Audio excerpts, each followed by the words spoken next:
नमस्कार मित्रों। तो समाजशास्त्र में आज हम पढ़ेंगे आदिम अर्थव्यवस्था। मतलब पुरातन समाजों में, जनजातीय समाजों में अर्थव्यवस्था किस प्रकार की है, उसकी विशेषताएं और उसके विभिन्न आयामों के बारे में पढ़ेंगे। बड़ी रोचक जानकारियां हैं। कहीं ना कहीं हमारे भी इतिहास, हमारे भी पूर्वजों की इस प्रकार की अर्थव्यवस्था रही है और आज भी कुछ न कुछ लक्षण गाँव में देखने को मिलते हैं। तो हम शुरू करते हैं आदिम अर्थव्यवस्था। तो सबसे पहले हम पढ़ेंगे कि आदिम अर्थव्यवस्था का मतलब क्या है, क्या अभिप्राय है। तो मित्रों, अर्थव्यवस्था का तो सीधी सी बात है, उत्पादन, वितरण और उपभोग, ये विभिन्न चरणों के तहत लेन देन होता है, अंतःक्रियाएँ होती हैं। ये पूरी व्यवस्था है, ये अर्थव्यवस्था कहलाती है। अब हम आदिम अर्थव्यवस्था के जो है विभिन्न समाजशास्त्र, मानव शास्त्रियों के एस्पेक्ट्स को पढ़ेंगे। तो पहला है मजूमदार एवं मदान। ये महान भारतीय मानव शास्त्री, समाजशास्त्री रहे हैं। और आपने कहा कि आर्थिक संगठन का अभिप्राय मानवीय संबंधों और मानवीय प्रयासों को इस रूप में सुव्यवस्थित और संगठित करना है कि न्यूनतम प्रयासों से रोज़मर्रा के जीवन की अधिकाधिक आवश्यकताओं की पूर्ति हो सके। आगे इन्होंने लिखा है कि संगठित प्रयास से सीमित साधनों द्वारा असीमित लक्ष्यों का अधिकतम पारितोष प्राप्त करने का नाम ही आर्थिक संगठन है। तो ये आर्थिक संगठन की बात कर रहे हैं। रॉल्फ पिडिंगटन, ये भी मानव शास्त्री हैं। आप कहते हैं कि आर्थिक प्रणाली लोगों की भौतिक आवश्यकताओं की संतुष्टि के लिए उत्पादन की व्यवस्था, वितरण पर नियंत्रण और समुदाय में स्वामित्व के अधिकारों तथा दावों को निर्धारित करती है। तो आपने तीन चीज़ें कही हैं, उत्पादन की व्यवस्था है, फिर वितरण पर नियंत्रण है, क्योंकि कुछ लोगों के पास बहुत ज़्यादा चला जाए, कुछ लोगों को एकाधिकार हो जाए, कुछ लोगों को बिल्कुल ना मिले, तो इस पर नियंत्रण आवश्यक है। समुदाय में स्वामित्व के अधिकारों तथा दावों को निर्धारित करती है। इसी प्रकार से जो है लूसी मेयर प्रसिद्ध मानव शास्त्री रही है। आप कहते हैं अर्थव्यवस्था का संबंध उन कार्यकलापों से है जिन लोगों अपने साधनों, भौतिक अभौतिक दोनों की व्यवस्था करते हैं। तो अर्थव्यवस्था में जो आदिम समाज है वो भौतिक ही नहीं, अभौतिक सांस्कृतिक पक्षों को भी संतुष्ट करते हैं।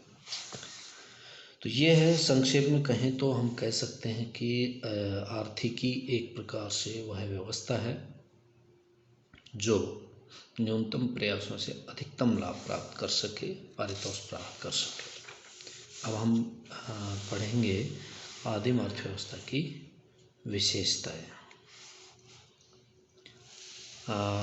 पहली है संभरणात्मक आर्थिकी, सब्सिस्टेंस इकोनॉमी। इसका मतलब है कि आदिम समाजों में इस प्रकार की अर्थव्यवस्था है जिसमें केवल अपनी आवश्यकताएं मुश्किल से पूर्ति हो पाती है, वो बचा नहीं पाते। तो इस प्रकार की जो अर्थव्यवस्था है वो सब्सिस्टेंस इकोनॉमी कहलाती है। और आदिम समाजों में यही अर्थव्यवस्था है, संभरणात्मक अर्थव्यवस्था। अगर बचत हो तो इसको कहते हैं आर्थिक अधिशेष, सरप्लस इकोनॉमी, की जो वर्तमान में है, आधुनिक समाजों में होती है। दूसरी बात है कि आदिम समाजों की अर्थव्यवस्था में न्यूनतम तकनीकी शामिल होती है, अर्थात न्यूनतम तकनीकी ज्ञान होता है। आज तो कारखाने हैं, उद्योग हैं, मशीनरी है, वो आदिम समाज में नहीं होती है। एक प्रकार से मानवीय साधनों, जैविक साधनों का अधिकतम उपयोग किया जाता है, जीवों का प्रयोग किया जाता है। अगला है न्यूनतम श्रम विभाजन। श्रम विभाजन का तात्पर्य है कि विशेषीकृत श्रम करना। एक व्यक्ति एक खास पेशे से जुड़ जाता है, जैसे डॉक्टर है तो वो चिकित्सा संबंधी काम करेगा, नहीं कि वो इंजीनियरिंग का काम करेगा। एक शिक्षक पढ़ाने का काम करेगा, नहीं कि वो वकालत कर पाएगा। एक एडवोकेट वकालत करता है, कानून का विशेषज्ञ होता है। इसी प्रकार से एक छोटे कारखाने में भी देखें तो उत्पादन के विभिन्न चरणों में अलग अलग व्यक्ति अलग अलग काम करते हैं। ये है श्रम विभाजन। लेकिन आदिम समाजों में ये न्यूनतम होता है, बहुत कम होता है। एक व्यक्ति सारे काम कर लेता है, सभी प्रकार के। विशेषीकरण का अभाव होता है। जैसे कि मैंने कहा न्यूनतम श्रम विभाजन होता है तो विशेषीकरण का अभाव होता है। यातायात के साधनों का अभाव है। वस्तु विनिमय होता है। मुद्रा जैसी और बैंक जैसी व्यवस्था नहीं होती है। लाभ आर्थिकी का अभाव होता है। सरप्लस इकोनॉमी का अभाव होता है। नियमित बाजार नहीं मिलता है। हॉट बाजार मिलते हैं, बनते हैं, कभी कभी एक जगह लग जाते हैं। वन उत्पाद जो भी होते हैं वो एक जगह ला करके बेचते हैं। ये नियमित रूप से मार्केट नहीं होता जैसे कि आधुनिक समाजों में है। नवाचार का अभाव। परंपरागत तकनीक, परंपरागत तरीके वही अपनाए जाते हैं, नए इनोवेशन को जगह नहीं मिलती है या होता ही नहीं है। उपभोक्ता वस्तुओं पर आधारित आर्थिकी। ये आर्थिकी केवल उपभोक्ताओं, कंजप्शन, जो दैनिक रूप से काम आती है, भोजन, वस्त्र, आवास, यानी मूलभूत आवश्यकताओं पर आधारित अर्थव्यवस्था होती है। ऐसा नहीं कि सौंदर्य प्रसाधन बिक रहे हैं या मनोरंजन के साधन हैं, इनका अभाव होता है। वस्तु संचय का अभाव। जैसा कि मैंने कहा कि लाभकारी अर्थव्यवस्था ही नहीं है तो संचय करने की ज़रूरत ही नहीं होती और ना बच पाता है। बड़ी मुश्किल से वो अपना काम चला पाते हैं। विभिन्नता में एकता। एक व्यक्ति सारे कार्य करता है।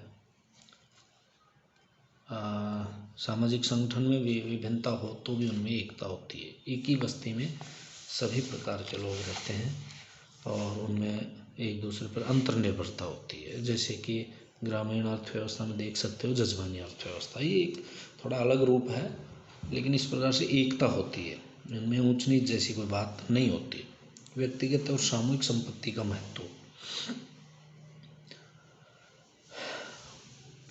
आधुनिक समाजों में सार्वजनिक संपत्ति अधिक महत्वपूर्ण है। व्यक्ति अपनी बचत करता है, लेकिन सामूहिकता अधिक होती है आदिम समाजों में, इसलिए सामूहिक संपत्ति का अधिक महत्व है।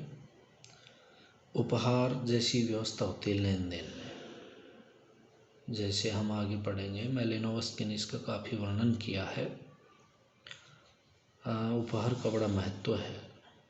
ये रिश्तों को इंगित करती है और उनके लेन देन को बताती है। ये लाभकारी नहीं होते, लेकिन ये संस्कृति का अहम भाग होते हैं। धार्मिक और जादुई क्रियाएं होती हैं। धार्मिक और जादुई क्रियाएं आदिम समाजों में होती हैं। अर्थव्यवस्था से जुड़ी हुई भी रहती हैं और नहीं भी जुड़ी होती। तो ये इसकी विशेषताएं हैं। अगले हम पढ़ेंगे आदिम अर्थव्यवस्था का वर्गीकरण, वो अगले टॉपिक लेते हैं।